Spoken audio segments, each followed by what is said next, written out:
دیا ایک وبا ہے بھائی وبا میں نے کہا وبا ہے وبا سے رکھا ہوا ہے وہ یوٹیوب چینل بنانے جا رہے ہیں ہمیں وبا کہہ رہے ہیں چیف جسٹس نے کہا ہے مجھے بھی چاہیے کہ یوٹیوب چینل بنا لیں تو کیا کہتے ہیں سر ہمیں وبا کہہ رہے ہیں اسی بات ہے نا وہ اپنے لیے تو وبا نہیں ہوتی نا سر آپ نے ایڈیالہ جیل کے سامنے پریس ٹاک کرتے ہوئے کہا ہے کہ ہمیں رپورٹس ملی تھی کہ عباد فروق خودکشی کر رہے ہیں اگر خدا نہ خواستہ عباد فروق کو کچھ ہو جاتا ہے اگر قتل کر دیا جاتا ہے تو وہ ان کے پاس ایک موقع نہیں مل جائے گا کہ بولیں گے کہ ان کے وکیل نے خود کہا کہ وہ خودکشی کرنا چاہے تو والی بات میں نے کبھی نہیں کہی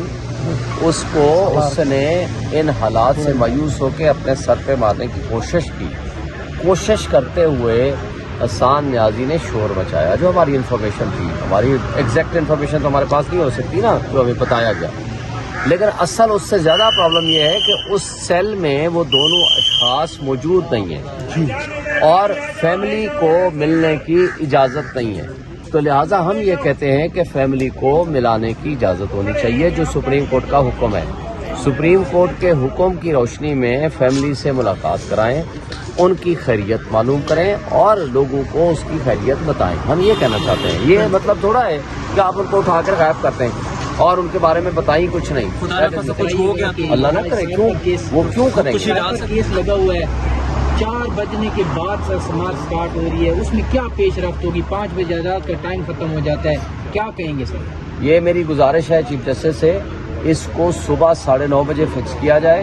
باقی کیسز کو 2-3 دن کے لیے پینڈنگ کر دیں اس کیسز کو 1 دن یا 2 دن میں فائنلی ڈیسائیڈ کر دیا جائے یہی اس کا حل ہے کیونکہ اگر آپ 3:30 یا 4 بجے کیس کو سٹارٹ کریں گے تو پھر ظاہر اینڈ لیس یہ ایک میٹر ہوگا اور جلدی ڈیسائیڈ نہیں ہو پائے گا سر کیا آج کہیں گے دیکھیں ابھی آرگومنٹ سٹارٹ ہوئے ہیں ان کے پاس کوئی ریزننگ نہیں ہے ان کے پاس کوئی وجہ نہیں ہے کہ آپ اس سائفر کیس کی بنیاد ہی غلط ہے یہ کیس بنانا ہی غلامی کی بدترین مثال قائم کرنا ہے عمران خان جس نے اس ملک کی سلامتی اور خود مختاری کا دفاع کیا اس کو آپ نے مجرم بنا دیا جس نے کہا تھا شہباز شریف بیکرز آر ناٹ چوزرز جس نے کہا تھا خواجہ آصف نے جس کو ڈیفنس منسٹر بنا دیا گیا کہ امریکہ ہمارا وینٹیلیٹر ہے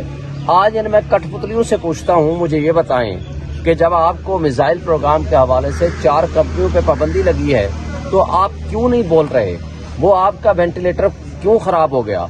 اور آپ کا وہ آقا ہے وہ کیسے آپ سے ناراض ہو گیا اصل بات یہ ہے کہ غلاموں کی کوئی اوقات نہیں ہوتی غلاموں کو غلاموں کی طرح ٹریٹ کیا جاتا ہے جب یہ غلامی قبول کرتے ہیں تو وہ آقا بن کے ان کے ساتھ بیہیو کرتے ہیں لیکن جب عمران خان کے ساتھ بیہیو کرتے ہیں تو عمران خان ایبسلیوٹلی ناٹ کہتا ہے اپنے ملک کی اور سلامتی اور خود مختاری کا دفاع کرتا ہے یہ فرق ہوتا ہے ایک لیڈر میں اور ایک غلام میں اچھا شعیب شاہین صاحب کل بتائیے گا کل الیکشن ہوئے ہیں اور افنان اللہ صاحب نے بیان دیا ہے کہ 8 فروری کو ہمیں ہرانے کی کوشش کی گئی تھی تو جو کل کے الیکشن سے ثابت ہو گیا ہے کیا کہیں گے آپ